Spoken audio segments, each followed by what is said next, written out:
On September 24th, 2021, Russell T Davies returned as showrunner to Doctor Who with a new series that had so much promise. However, of course, that crumbled away, and it is actually kind of impressive how much Doctor Who has been screwed up by this whole new era. And in this video, I'm going to go over every single reason why Doctor Who crumbled and how it turned a fanbase that had such joy with this new era of Doctor Who into a fanbase that is now sick of Russell T Davies and what this era was. But before we get into that, don't forget to subscribe, also leave a like and comment down below, and let's get into the video. So, of course, to start with Doctor Who, it returned to a new era featuring Ncuti Gatwa as the new Doctor and Millie Gibson as the new companion after 3 60th anniversary specials from, of course, David Tennant and Catherine Tate reprising their roles as the Doctor and Donna Noble. And along with this, Russell T Davies was working behind the scenes to create a kind of Marvel-style empire for Doctor Who, with no more gap years promised, even though there was kind of a 13th month gap between the power of the Doctor and the Star Beast. Of course, the final Whittaker episode and the first episode of this new era. Now, it wasn't a gap year because there was an episode in 2022 and there was an episode in 2023. It was just longer than a year. And in 2016, Doctor Who underwent the same thing, and people kind of view that as a gap year, but that is just splitting hairs. And it's not necessarily a lie. Well, it isn't a lie, but we will turn to some of that later. So, of course, along with this new era was a new shiny deal with Disney Plus, where they would release Disney Plus worldwide, excluding in Britain, of course, in the UK and Ireland. Disney Plus would release it worldwide to those, of course, outside of the UK and Ireland. And it seemed quite promising. A new big deal with big money from perhaps the biggest entertainment company out there. And, of course, with all the hype surrounding the new era of Doctor Who anyway, it felt like we were reaching an era that had so much promise. However, the wheels seemed to be coming off pretty quickly, because in just the second episode of the new era of Doctor Who, actually the second 60th anniversary special, Wild Blue Yonder, and actually since that episode has been released, it has grown on me more and more. However, there were some problems with it. Like, one was just the name recognition misunderstanding between the crew and what the fans would expect. Because, of course, with names being redacted from the Wild Blue Yonder billing for the cast, of course, many people's minds went to, are there going to be returning Doctors like Matt Smith and Peter Capaldi? But even outside of that, there is a spin-off show called Doctor Who Redacted that has 3 main cast members, and there were 3 redactions, literally said redacted, in the Doctor Who cast list. So, of course, when you make the connection between a spin-off show called Doctor Who Redacted with 3 main characters, and there are 3 redactions in Wild Blue Yonder, of course it's going to be common sense of why you would string that logic together to make, will the Doctor Who Redacted cast appear in the episode Wild Blue Yonder? So already there was some weird disconnect between the Doctor Who crew, especially Russell T Davies, and the Doctor Who fanbase. But that is nothing compared to what was introduced in the next episode, The Giggle. So, of course, this episode sees the final appearance of David Tennant as the 14th Doctor, or so we thought it would be, because in this episode, when the when the Toymaker kind of like kills the 14th Doctor, bi-generation happens, and it has been now introduced into the Doctor Who canon, which is probably the biggest lore change since The Timeless Child, where it was explained that there have been loads of past incarnations before even the first Doctor, William Hartnell. And yeah, bi-generation puts a massive hole right into Doctor Who lore, just like The Timeless Child did. But it was so easy to not have this big lore change, because it just seems like you're keeping around your favourite Doctor, David Tennant, just because you can, which is really weird, especially as Russell T Davies has said that every other past Doctor has bi-generated, but it just created a new, different branched universe, and that's why we didn't see it, which is even more weird. However, these in-universe missteps are nothing compared to what I think was Russell T Davies' biggest blunder, and that is, before season 1 had really all come out, it was leaked that Millie Gibson was fired from Doctor Who, or there were rumours about Millie Gibson being fired. And now Millie Gibson was 18 when Doctor Who was being filmed. That is really young. I mean, she's only just become an adult, and this is probably her first role where she is a main co-star. Of course, she had appeared in big productions before, of course, Coronation Street, which is a long-running sitcom kind of thing. It's so, of course, she had been in the public's eye before in a big way, but this was where she was kind of the official co-star, and she was only just an adult, and the cast and crew have a duty to look out for others, especially the higher-ups in the crew have a duty to look out for especially their younger cast members, and Millie Gibson was the main regular young cast member.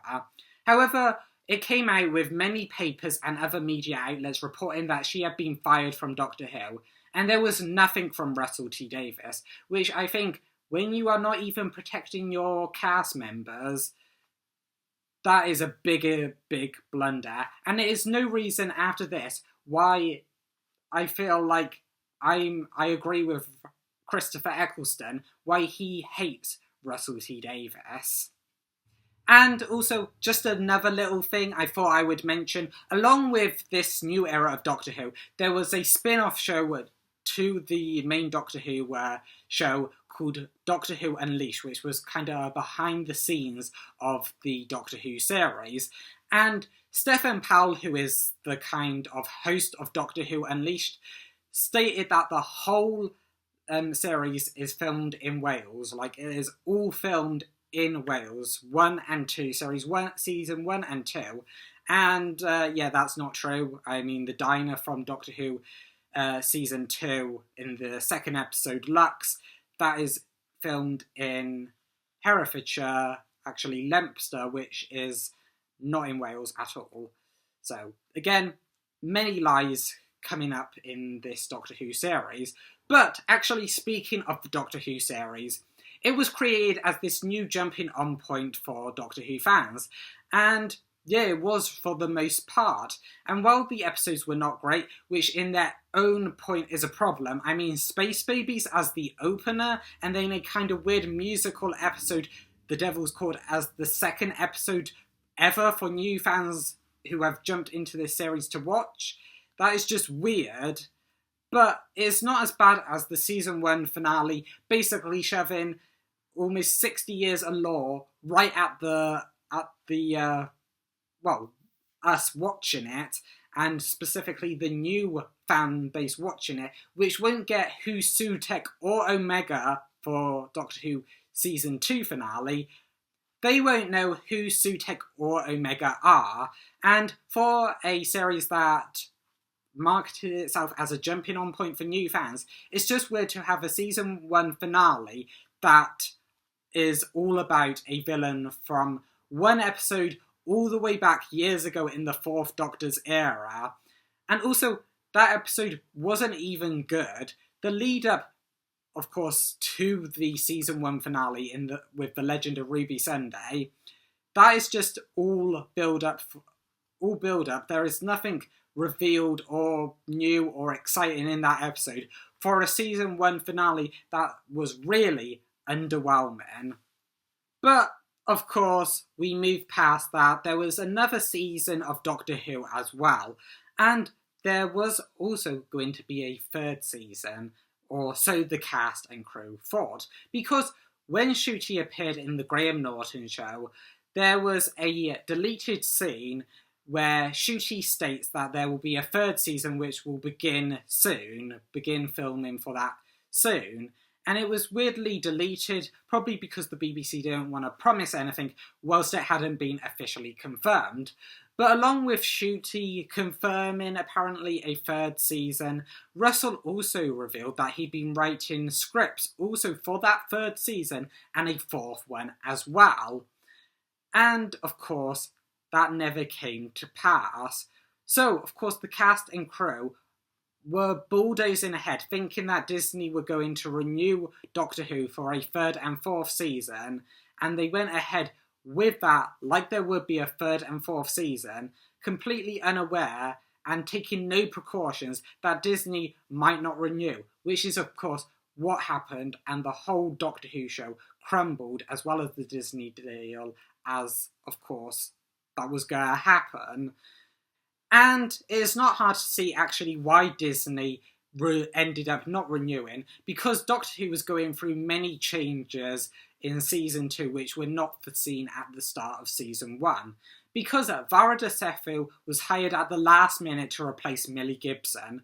Varada Sethu was brought in as just to play one character in one episode boom in season 1. However, they liked her so much they wanted her to come back.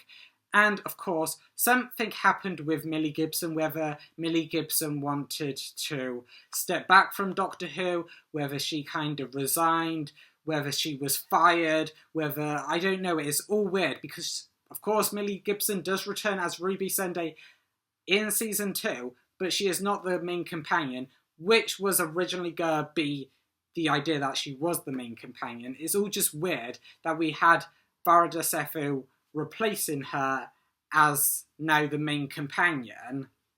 But that wasn't even the biggest thing changed in Doctor Who season 2, because the ending for that season was changed. There were leaked pictures emerging from, I think, the Disney Plus German account, which showed the Doctor and Belinda partying in what we assumed was a party for May Day, celebrating, of course, the end of what was Doctor Who season 2, celebrating an in-universe where May does happen. The May Day that has been repeating ever since does eventually happen, and we can continue going on past, of course, May.